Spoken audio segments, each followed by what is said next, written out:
여호와라는 하나님의 이름과 관련해서 2주 전에 여호와 이레에 관해서 설교했고, 지난 주일에는 여호와 니시에 관해서 설교했습니다.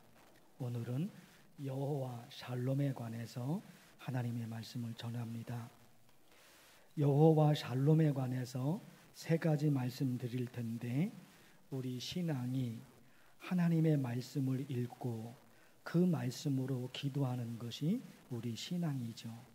그래서 하나씩 설명하고, 그리고 이어서 기도 내용까지 말씀을 드리겠습니다. 유대인들이 인사할 때 가장 흔하게 하는 인사말이 오늘 설교 제목에 있는 샬롬입니다. 샬롬이라고 인사를 해요. 평화 혹은 평안, 그리고 행복, 또 번영이라는 뜻을 가지고 있습니다. 그래서 샬롬 그러면 평화를 누리시기를 바랍니다. 행복을 누리시기를, 염려, 근심, 걱정 없이 평안하기를 바랍니다. 그런 뜻을 샬롬이라는 인사말이 가지고 있습니다.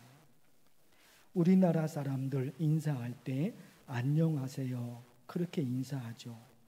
샬롬의 의미와 큰 차이가 없습니다. 안녕하세요, 평화를 누리시기를, 행복하게 살기를 바랍니다. 그렇게 물어보고 그렇게 기원을 하는 거죠. 우리나라는 전쟁을 많이 겪은 나라였기 때문에 편안했던 시절이 많지 않았습니다. 그래서 염려 없이, 근심 걱정 없이 편안히 지내기를 바라는 마음에서 안녕하세요, 이 말이 인사말이 된 것이죠. 우리나라는 남과 북이 갈라져 있습니다. 그래서 무엇보다도 첫 번째 기도 내용이 있지요. 우리는 남과 북이 갈라져 있어요. 그래서 무엇보다도 우리나라가 전쟁이 없는 평화로운 나라가 되어야 하는 거죠. 두 번 다시 6.25 전쟁 같은 그 전쟁이 이 땅에 일어나면 안 된단 말입니다. 그래서 첫 번째로 우리나라를 위해서 이사야 2장 4절 말씀으로 기도하려고 합니다. 보실까요? 무리가 그들의 칼을 쳐서 보습을 만들고, 칼이 나오고 보습이 나오죠. 칼은 전쟁 무기를 말하고 보습은 밭을 가는 쟁기를 말합니다. 전쟁의 위험에서 벗어나서 모든 국민이 개인 경제, 가족 경제, 그리고 국가 경제를 살리는 일에 집중하는 거예요. 칼을 쳐서 전쟁 무기를 없애고 뭐 하는 겁니까? 농사 기국을 만든다 말입니다. 전쟁의 위험에서 벗어났거든요. 그러니까 무기 만들 필요가 없어요. 전쟁의 위험에서 벗어나서. 그러니까 경제를 살리는 일, 가족 경제가 있죠. 개인 경제가 있죠. 국가 경제가 있잖아요. 거기에 전념하는 겁니다. 그 다음 말씀, 그들의 창을 쳐서 낫을 만들 것이며, 창은 전쟁 무기고 낫은 벼 이삭을 베는 농사 기구예요. 모든 국민들이 전쟁의 위험에서 벗어나서 개인 경제와 가족 경제와 국가 경제에 매달리다 보니까 열매를 거두는 일이 자주 있는 거예요. 왜? 거기에 집중하니까, 농사에 집중하니까, 모든 국민들이 거기에 집중하니까 열매를 거두는 도구가 더 많아져요. 행복하죠. 열매를 거둬야 되는데 창을 만드는 게 아니라 낫을 만들어요. 낫은 열매를 거두는 거잖아요. 그러니까 행복한 거예요. 행복한 거. 기도하고 싶은 겁니다. 하나님 아버지, 이 땅에 다시는 6.25 전쟁과 같은 비극이 일어나지 않게 하옵소서. 그래서 어디로 갑니까? 우리나라가 경제를 살리는 일에 집중할 수 있도록 하나님께서 우리나라를 지켜주옵소서. 첫 번째 기도입니다. 그런가 하면 두 번째, 지금은 인사말로 잘 사용하지 않지만 보릿고개가 있었던 시절, 6.25 전쟁 폐허가 되었던 시절, 그때 인사말이 뭐였습니까? 그렇죠. 식사하셨습니까? 어르신한테는 진지 드셨습니까? 90세가 넘으신 어르신들 혹은 80세가 넘으신 어르신들, 어린 시절에 6.25 전쟁을 겪으셨고 또 보릿고개를 겪으셨을 것입니다. 사진을 보실까요? 보릿고개, 작은 글자가 안 보이잖아요. 보리밥, 쌀 한 톨도 귀하던 그때 그 시절 보릿고개가 있었어요. 다음 사진, 이런 시절. 다음 사진, 밥그릇은 있는데 그 밥그릇에 밥이 없어요. 그 줄을 서서 있어요. 화면 없앴으면 좋겠네요. 가을에 벼를 추수해서 먹는데, 그렇죠? 가을에 벼를 추수해서, 이삭을 추수해서 그거로 양식으로 먹죠. 밥을 먹어요.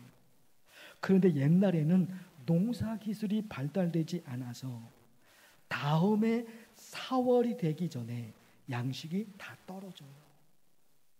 한 해 추수한, 가을에 추수한 그것이 1년 내내 가야 되는데 그렇지 못해요.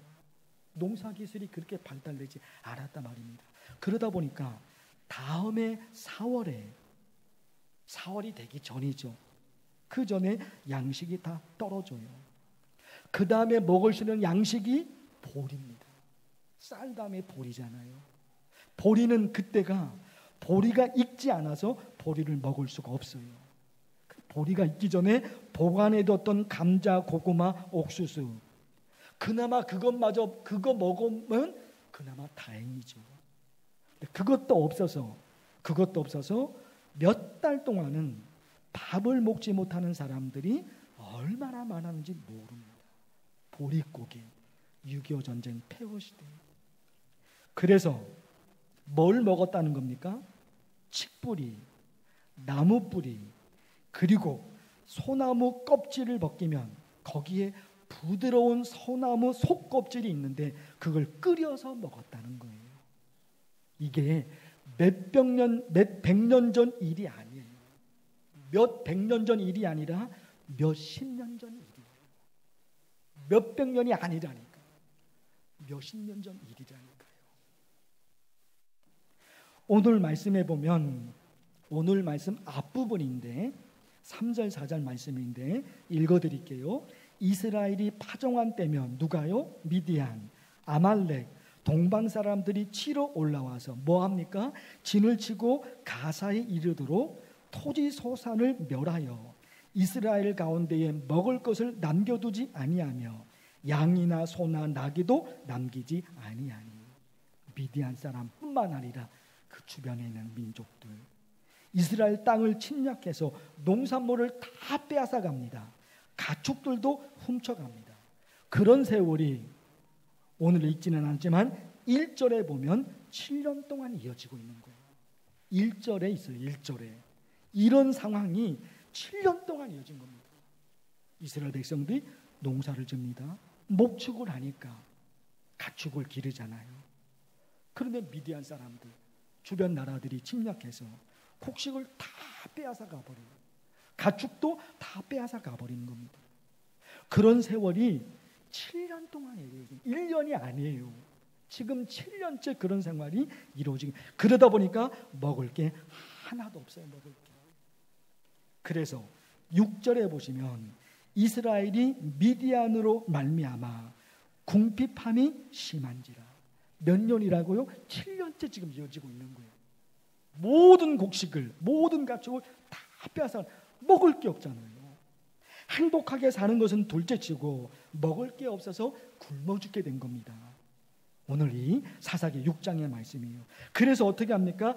이에 이스라엘 자손이 여호와께 부르짖었더라. 여호와께 부르짖었더라. 뭐라고 불러주셨을까요? 뭐라고 불러주셨을까요? 하나님 아버지, 먹을 게 하나도 없어서 모두가 굶어 죽게 되었습니다. 먹을 양식을 주옵소서. 먹을 양식을 주옵소서. 행복은 둘째치고 먹을 게 없어요. 먹을 양식을 주옵소서. 그렇게 기도해요. 여호와 샬롬에 관해서 말씀을 드립니다. 여호와 샬롬. 샬롬, 이 단어의 뿌리를 찾아보면 평화, 행복, 번영, 그런 의미가 있죠. 그런데 그 단어의 뿌리를 찾아보면 부족함이 없이 가득 채워진 상태, 그거예요. 부족함이 없어요. 그러니까 평화스럽죠. 그러니까 행복하죠. 부족함이 없이 가득 채워진 상태입니다. 그래서 샬롬을 먹을 양식에 적용하면 곡식 창고에 곡식이 가득 채워져 있는 상태, 그것이 성경이 말씀하시는 샬롬이에요. 가득 채워져 있는 거예요. 옛날이나 지금이나 사람을 지배하는 것 중에 하나는 돈입니다. 돈. 그렇죠. 또 그럴 수밖에 없어요. 돈이 있으면 뭐든지 할 수 있지만 돈 없으면 못합니다. 그러나 이런 생각이 너무 극단적으로 달려가서 돈의 노예가 되면 하나님이 원하시는 게 아니죠. 그렇죠? 돈. 너무 극단으로 달려가서 돈의 노예가 된단 말입니다. 안 되는 거죠. 그런가 하면 돈 없어도 얼마든지 행복하게 살 수 있어. 이것도 아니죠. 이것도 아니죠. 돈의 노예가 되면 이것도 안 되고, 그렇다고 돈 없어도 행복하게 살 수 있어. 이것도 아니라 말입니다. 어떻게 하면 좋을까요? 그래서 이런 기도를 할 수밖에 없어요. 서론에서 말씀을 드렸죠. 하나씩 하나씩 말씀을 드리고 기도 내용까지 말씀드린다고.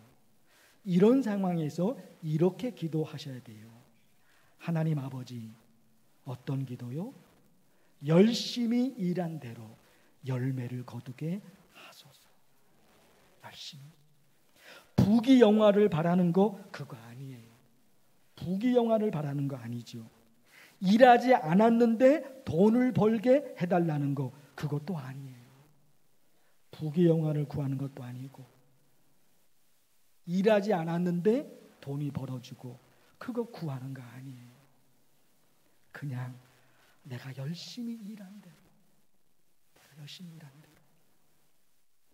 이것은 또 얼마나 좋을까요? 1시간 일한 사람보다 2시간 일한 사람이 돈을 더 많이 버는 나라가 되게 하옵소서. 너무 중요하잖아요. 1시간 일한 사람보다는 2시간 일한 사람이 돈을 더 벌어야 되죠. 이거는요, 운이 좋아서 돈을 버는 게 아니라 노력과 땀이 돈을 버는 나라. 이거 기도하고 싶은 거예요. 그리고 성경에 보니까 참 더 큰 은혜도 있습니다. 일반적인 축복만 있는 것이 아니라 특별한 축복도 있죠. 누가 생각이 납니까? 이삭이 생각이 나요. 이삭이 그 땅에서 농사하여 그 해에 몇 배나 얻었습니까? 그렇죠. 100배나 얻은 거예요. 이것도 성경에 있어요. 그러니까 기도가 되죠. 하나님 아버지, 이삭에게 내리셨던 은혜, 그건 특별한 은혜거든요. 모두가 받을 수 있는 은혜는 아니에요. 100배를 모두가 받을 수 있는 건 아니잖아요. 그러나 그게 성경에 있으니까 기도하고 싶은 거예요.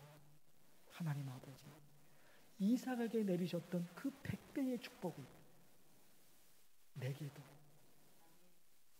내 생에 한 번만이라도 그 특별 은총을, 그 특별 축복을 하나님 내게도 내려주세요. 마지막 3번째 말씀드리고 싶어요. 오늘 말씀에 여호와 샬롬이라는 단어가 나오기까지 그 배경이 오늘 말씀에 기록되어 있어요.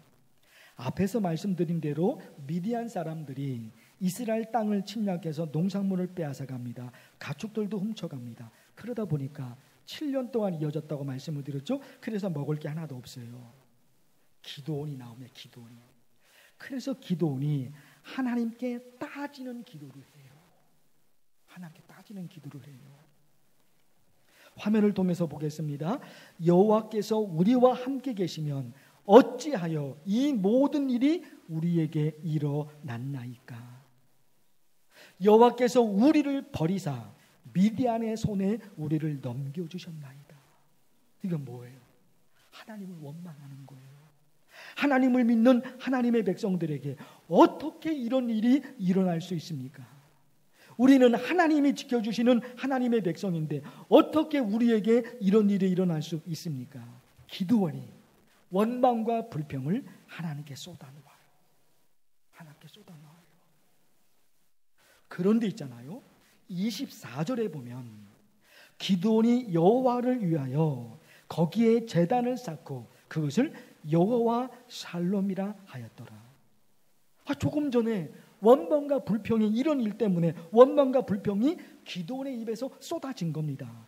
그런데 조금 지나다 보니까 24절에서는 기드온이 제단을 쌓고 예배를 드리고 찬양하며 하나님께 올려드립니다. 하나님이 계신다면 어떻게 이런 일이 일어날 수 있습니까? 불평하고 원망했다니까요. 그래서 이제는 예배를 드리고 싶은 마음이 없어요. 기도하고 싶은 마음이 없어요. 찬양하고 싶은 마음이 없는 거예요.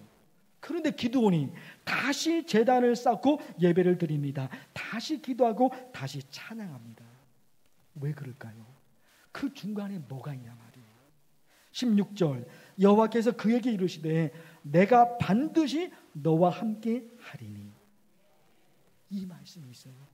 23절 여호와께서 그에게 이르시되 너는 안심하라 두려워하지 말라.